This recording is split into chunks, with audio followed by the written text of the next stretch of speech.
പഠിക്കാൻ പോകുന്നത് കരയിലും വെള്ളത്തിലും ജീവിക്കുന്ന ഒരു ജീവിനെ കുറിച്ചാണ് പഠിക്കുന്നത്. അത് ഏത് ജീവിയാണെന്ന് കൂട്ടുകാരും ആലോചിച്ച് നോക്കിക്കേ. ഏതാണ്? തവള. തവളകൾ ഉഭയജീവികളാണ്.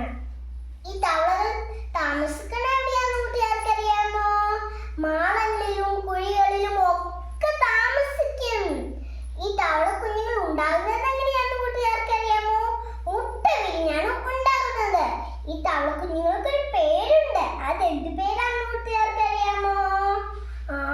വാൽമാക്രി എന്നാണ് പേര്. ഈ തവള കുഞ്ഞുങ്ങൾക്കൊരു വാലുണ്ട്. വലുതായി കഴിയുമ്പോൾ ഇതിനൊന്നും വാലില്ലായിരിക്കും. അപ്പൊ ഇതൊക്കെ തവളയാവും. തവളകൾ വിഷമുള്ളതും വിഷമില്ലാത്തതും ഉണ്ട്. നമ്മൾ നട്ടുപിടിപ്പിക്കുന്ന കൃഷിയൊക്കെ ഇല്ലേ, അതേല് കിടങ്ങളൊക്കെ വരത്തില്ലേ, ഈ തവളകൾ അതൊക്കെ കഴിക്കും.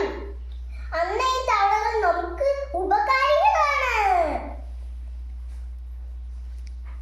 ഈ തവളയുടെ ശത്രു ആരാന്ന് കൂട്ടുകാർക്ക് അറിയാമോ? പാമ്പ്, ചില പക്ഷികൾ. ഈ രണ്ടു പേരാണ് തവളയുടെ ശത്രുക്കൾ.